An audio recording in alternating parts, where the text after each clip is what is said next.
Hey everybody, we're going to analyze a system where we have two blocks that are coupled by a string.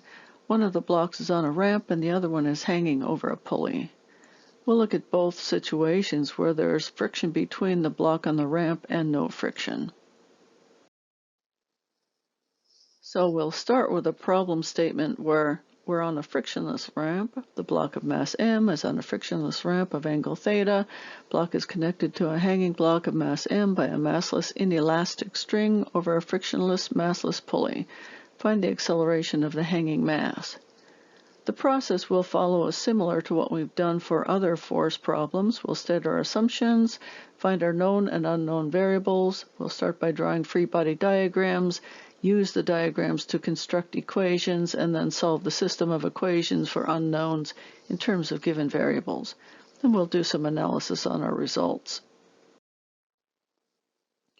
To begin with, for our system that doesn't have any friction, the first three assumptions were given in the problem statement. No friction, string is massless and inelastic, the pulley is massless and frictionless. The other three assumptions will add that the masses are point particles, and there's constant gravitational acceleration little g. That means we're close to the surface of the Earth. Also, we're not considering that there's any air resistance. We've listed our knowns as the two masses and the angle, and what we're looking for is the acceleration.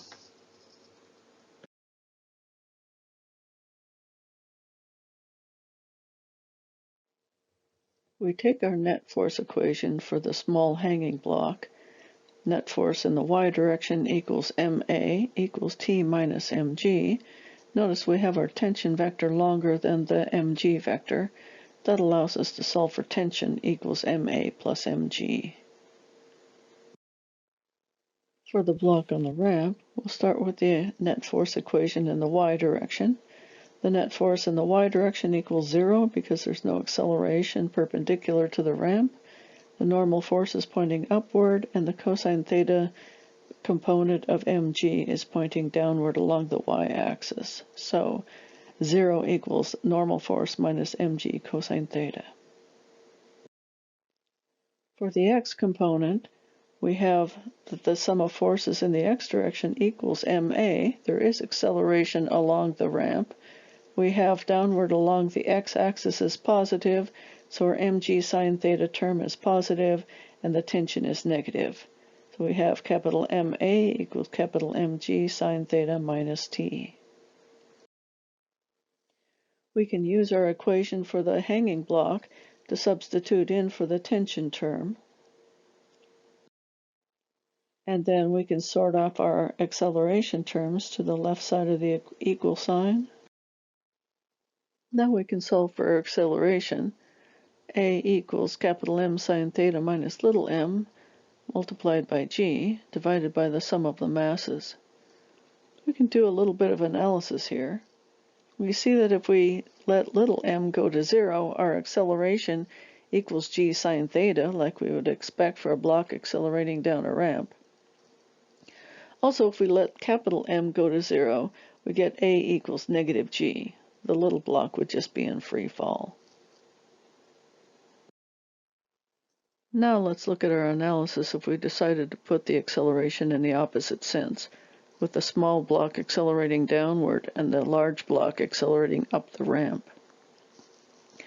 We've switched the direction of the y-axis for the small falling block and the x-axis for the block on the ramp. And notice that for the block that is falling, we now have mg larger than tension.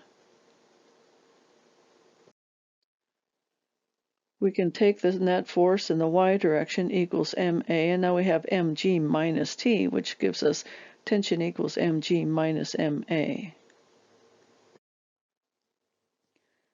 For the block on the ramp, the y component is just the same as it was before, n minus mg cosine theta.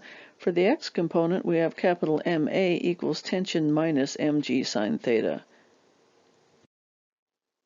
We can do our analysis like we did before, substituting in for the tension and then sorting off the acceleration to get an expression for our acceleration. When we compare it to what we got before, which I've shown in blue here, we can see that the magnitude is the same and the direction is opposite. Now let's do an analysis adding friction between the block and the ramp. Our equation of motion for the hanging block doesn't change, and neither does the y component equation for our large mass. Our net force equation for the block in the x direction down the ramp will change, however. Here you can see we've added the friction force, mu k times the normal force, and we've also added the friction force upward along the ramp, since in this estimation we're assuming that the acceleration of the large block is downward along the ramp. We proceed as we did before, just including that other friction force term. And that allows us to find an expression for the acceleration including friction. Now let's look at the case where we've changed the direction of acceleration to where the block is actually sliding up the ramp. This is quite different since the tension force and the friction force are now pointing in opposite directions. We follow through with the math the same way we did before. Notice we have the acceleration in the downward direction for the hanging block, the acceleration in the upward direction along the block for the sliding mass. The friction force is downward, so it's negative in our equations. Following through the equations, we can find an expression for our acceleration, including friction, for this case. When we compare it with what we got before, we see that there's something different. So for what we found just now, the m sine theta and the mu k sine theta term have opposite signs. What we saw before was that those two terms had the same sign. This gives different values to the magnitudes of the accelerations for the different cases. So in conclusion, what we did here was we considered a system of a block on a ramp connected to a small hanging block by a rope strung over a pulley. We used the force approach. We made assumptions, drew free body diagrams, took equations from the diagrams, and then solved these equations, analyzed our results for the case of no friction and for friction.